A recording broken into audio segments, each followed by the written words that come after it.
The meal was not served at a long table with everyone facing the same direction.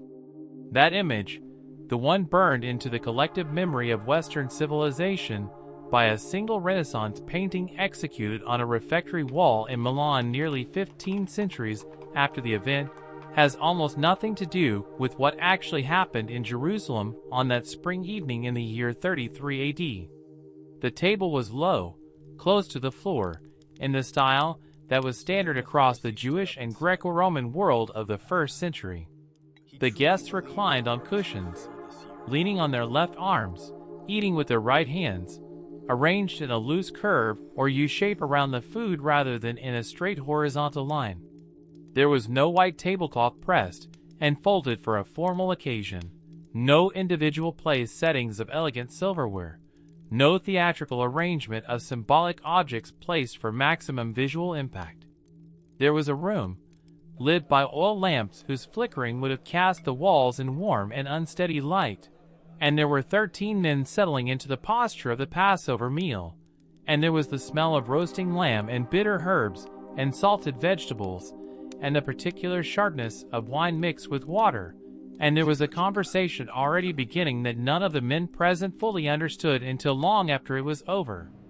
The image the world carries of this evening is so visually specific, so culturally dominant, so deeply embedded in centuries of art and liturgy and collective imagination that it has very nearly replaced the reality it was meant to represent. To recover the reality, you have to set the painting aside completely and walk into the actual city of Jerusalem in the actual spring of that actual year. Because once you do, what you find is stranger and more human and more densely layered than any artwork produced in its honor has ever managed to capture. To understand what the Last Supper was, you first have to understand what it was embedded inside.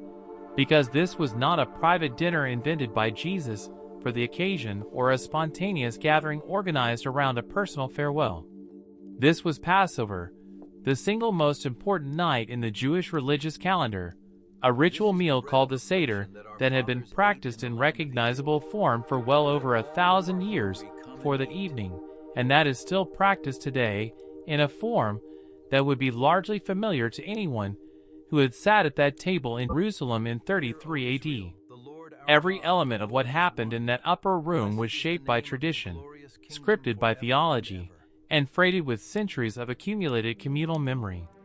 The food on the table was specific and mandatory. The prayers that opened and closed and punctuated the meal were specific and obligatory. The order of events was codified. The questions that would be asked during the meal were predetermined, and they were always asked by the youngest person present, because the entire architecture of the Passover Seder was built not as a commemorative ceremony observed respectfully from a distance, but as a participatory experience deliberately designed to dissolve the distance between the people eating the meal and the people who had walked out of Egypt more than 1,000 years before them. The Haggadah, the text that guided the Seder, was explicit on this point. Every person in every generation is obligated to see themselves as if they personally came out of Egypt. This was not metaphor offered as an option. It was the central psychological and spiritual demand of the entire evening. Jesus and his disciples were not sitting down to invent something new. They were sitting down to perform an ancient ritual whose every gesture and every flavor and every spoken word was already loaded with meaning before a single unusual thing happened. What made the evening extraordinary was not that it broke with the tradition surrounding it. It was what Jesus said and did from inside the tradition, using its own symbols and its own logic as the raw material for something that would outlast the tradition itself by 2,000 years and counting. The world surrounding that table requires careful attention because it was not a neutral backdrop. Jerusalem in the days immediately before Passover was a city operating at the absolute outer limit of its capacity and its nerves. The city's normal population, which modern estimates based on archaeological survey place somewhere between 40,000 and 80,000 permanent residents, expanded dramatically during the major pilgrimage festivals, and Passover was the largest of them all. Jewish pilgrims arrived from every corner of the known world. from the villages of Galilee and Judea, from the large and established Jewish communities of Alexandria and Antioch, from the diaspora settlements scattered across Greece, Asia Minor, Mesopotamia, and Rome itself. Ancient sources suggest that the festival population of Jerusalem during Passover could reach numbers that the city's infrastructure was entirely unequipped to handle, with people sleeping in courtyards, on rooftops, and tents pitched on the hillsides surrounding the city walls. The streets in the days before the festival would have been dense with noise and movement, with pilgrims carrying animals for sacrifice, with merchants selling everything the festival required, with the particular energy of a large population that is simultaneously deeply religious, politically agitated, and far from home. The Roman administration understood exactly what this combination of factors meant and responded accordingly.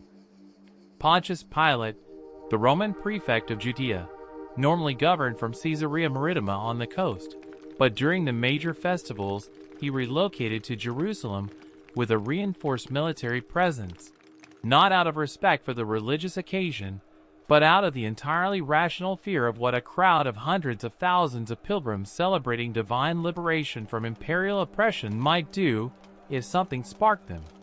The Roman soldiers visible in the streets of festival Jerusalem were not ceremonial. They were a calculated show of force designed to remind everyone present of the cost of disorder.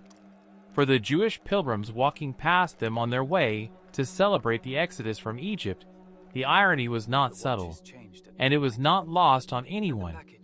The room where the meal took place was secured through a process that the Gospel accounts describe with deliberate vagueness that was almost certainly intentional at the time of writing. Jesus sent 2 disciples ahead with instructions to find a man carrying a water jar, follow him, and ask the owner of the house. He entered about the guest room. A large upper room would be shown to them, already furnished and prepared.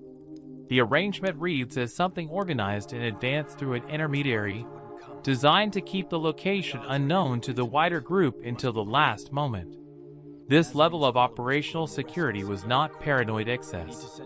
The chief priests and the teachers of the law had been actively seeking a way to arrest Jesus for days, and their specific concern was avoiding the festival crowd whose reaction to a public arrest they genuinely feared. The location of the Passover meal needed to be protected. The upper room itself, based on the traditional site in the southwestern quarter of the city and the archaeological picture of that neighborhood, was likely in a house belonging to someone of modest means or above, since maintaining a large furnished guest room in festival Jerusalem required both space and resources that the poorest residents of the city did not possess. The room would have been prepared according to Passover requirements, cleaned thoroughly, cleared of any leavened bread in observance of the prohibition against chametz, and set with the necessary vessels and cushions for a group of 13 people to recline through several hours of ritual. The meal began at sundown, as all Jewish days do, because the Jewish calendar counts each new day from sunset rather than midnight.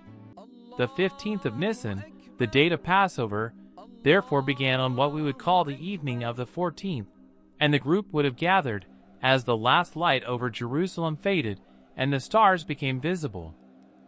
The city at that hour would have been alive with the sounds of dozens or hundreds of other households beginning their own Seder meals simultaneously, the smell of roasting lamb rising from courtyards throughout the city, the sound of blessings being recited in Hebrew and Aramaic through open windows and thin walls.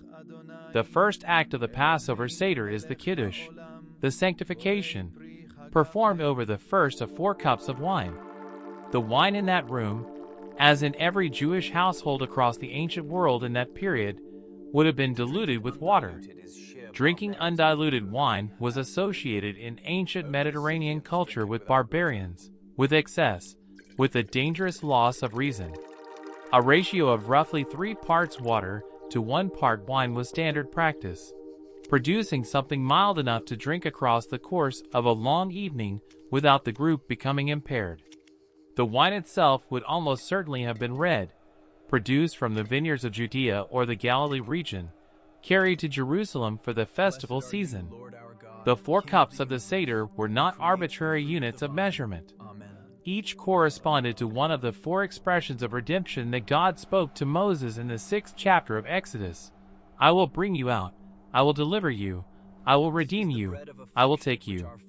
The entire evening moved between and around these 4 promises, returning to them again and again, like a musical composition that keeps resolving back to its central theme. The food on the table was a curriculum.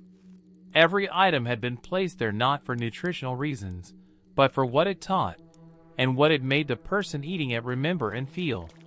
The roasted lamb recalled the Passover sacrifice, the animal whose blood had been painted on the doorposts of Israelite homes in Egypt so that the final and most devastating of the plagues would pass over them, while striking the households of their oppressors. The matzah, the unleavened flatbread that was one of the most central symbols of the entire festival, recalled the urgency of the departure from slavery. When the moment of liberation came, it came so suddenly and so completely that there was no time to let the bread rise.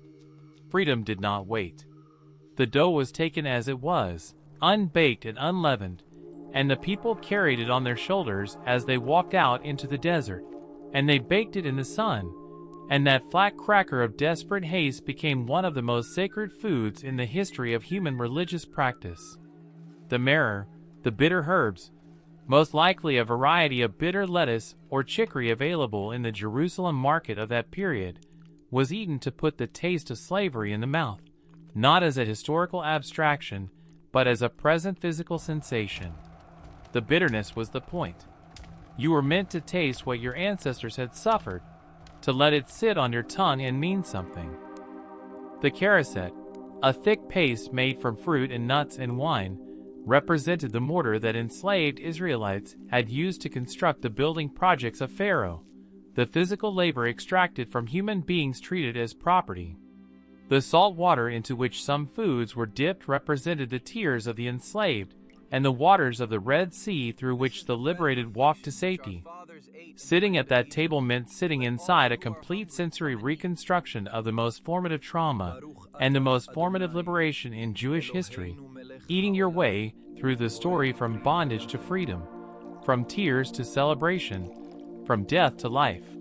The posture of reclining was not casual comfort. It was required, and its requirement was theological. In the ancient world, reclining at meals was the physical posture of free people. Slaves stood or crouched or served. Free citizens reclined, leaned on cushions, took their time, signaled through the position of their bodies that they were not subject to anyone's schedule or command. The rabbinic tradition of the period was unambiguous on this point. Even the poorest person in Israel was required to recline at the Passover Seder, because on this night, every Jewish person, regardless of circumstance, was enacting their status as a liberated people. The 13 men in that upper room reclined as instructed, their bodies performing freedom even as several of them carried privately the knowledge or the anxiety of what was already in motion around them. The gap between the ritual posture and the reality of their situation was not invisible to everyone present. Jesus had already told his disciples more than once that what was coming would not look like what they expected, and still they reclined, and still they blessed the wine, and still the meal proceeded according to the order it had always followed. What happened next inside the ritual is the moment that divided history, though it did not announce itself as such while it was happening. During the meal, at a point that corresponds in the Seder structure to the breaking and distributing of the middle matzah, a piece of unleavened bread that was hidden and later found and shared at the conclusion of the meal, Jesus took the bread, gave thanks over it, broke it, and gave it to his disciples with words that placed a new and specific meaning onto an object already saturated with old and specific meaning. "This," he said, "is my body, given for you. Do this in remembrance of me." The command to remember embedded in those words was not accidental. The entire Passover Seder was structured around the obligation to remember, to make memory present, to collapse the distance between past and present through ritual action. He was not introducing a foreign concept. He was redirecting an existing one, taking the already sacred act of Passover remembrance and pointing it toward a different event, a different sacrifice, a different liberation that had not yet occurred but was less than 24 hours away. Later in the meal, after the main course, he took one of the cups of wine and gave it the same kind of reinterpretation. "This cup," he said, "is the new covenant in my blood." The word covenant was not decorative. The entire Passover celebration was a covenant meal, a ritual reenactment of the agreement between God and Israel sealed in the blood of the Exodus sacrifice. To invoke the word covenant in this context, at this meal, over this cup, was to claim a specific kind of continuity with everything the Passover had always meant, while simultaneously announcing that the terms of the covenant were being renewed on a different foundation. The singing that concluded the meal is a detail that tends to get overlooked in most retellings, but deserves sustained attention. The Passover Seder ended with the singing of the second half of the Hallel, the great hymn of praise drawn from Psalms 115 through 118 in the Hebrew Scriptures. The Gospel of Mark records that after the supper they sang a hymn, and then went out to the Mount of Olives, which places the singing exactly where the Passover liturgy required it. Psalm 118, the final psalm of the Hallel, is worth reading in full if you want to understand what it means that these specific words were the last words spoken and sung in that room before the group walked out into the night. The psalm speaks of being surrounded on all sides by enemies. It speaks of being pushed so hard that falling seems inevitable, but of not falling. It speaks of the gates of righteousness through which the righteous shall enter. It speaks of giving thanks in the shadow of death. And it contains the line that would become, within the earliest Christian community, one of the most theologically loaded sentences in the entire Hebrew canon. "The stone that the builders rejected has become the cornerstone." These were not words chosen for the occasion. They were the words the Passover always ended with, the words every Jewish family sang at the conclusion of the Seder every year. On this particular night, in this particular room, with these particular men, the words landed with a weight that could only be recognized afterward. Before the singing, before the meal concluded, there was the washing of feet, an act that does not appear in the Passover Seder ritual, and that clearly arrived as a disruption of the expected order. Jesus rose from the table, removed his outer garment, wrapped a towel around his waist, poured water into a basin, and began to wash the feet of his disciples one by one, drying them with the towel. The reaction of the disciples, particularly Peter's combination of outright refusal followed by overcorrection, is recorded with the kind of specific and slightly awkward human detail that tends to survive in accounts written by people who were present and remembered the moment precisely because it was uncomfortable. The discomfort had a clear social basis. In the household culture of first-century Judea, washing the feet of guests was the work of the lowest-ranking servant in the household, or in some contexts was not assigned to any servant at all, because it sat at the very bottom of the hierarchy of tasks. The streets of Jerusalem during Passover were not clean. They were compacted earth and uneven stone covered with dust and animal waste, and the refuse of a very large and very dense urban population in the middle of a major festival. Anyone who had walked through those streets arrived with genuinely filthy feet, and everyone knew that the feet needed washing, and everyone also knew that the person who did the washing occupied the floor of whatever social structure was present in the room. For the teacher, the one they called rabbi, the one some of them believed was the Messiah, to kneel with a basin and a towel before each of them in turn was not a gesture of gentle symbolic humility. It was a real and specific social inversion performed with full awareness of what it meant in the culture they all inhabited. The question of Judas Iscariot runs through the evening like a current that is invisible until it surfaces. The arrangement had been made in the days before Passover. Judas had met with the chief priests, offered to hand Jesus over at a moment away from the crowd, and received 30 pieces of silver as payment. 30 pieces of silver, calculated against the wage scales attested in documents from that period, represented something in the range of a month's wages for an ordinary laborer. It was not a fortune that would change a life, and it was not trivial pocket money. It occupied the uncomfortable middle ground of a sum large enough to be meaningful and specific enough to suggest a negotiated transaction rather than a spontaneous payment. At the table, Jesus indicated knowledge of the betrayal without public identification of the person responsible, speaking in terms that left the disciples genuinely uncertain and each apparently willing to consider themselves the potential culprit. Judas left the table.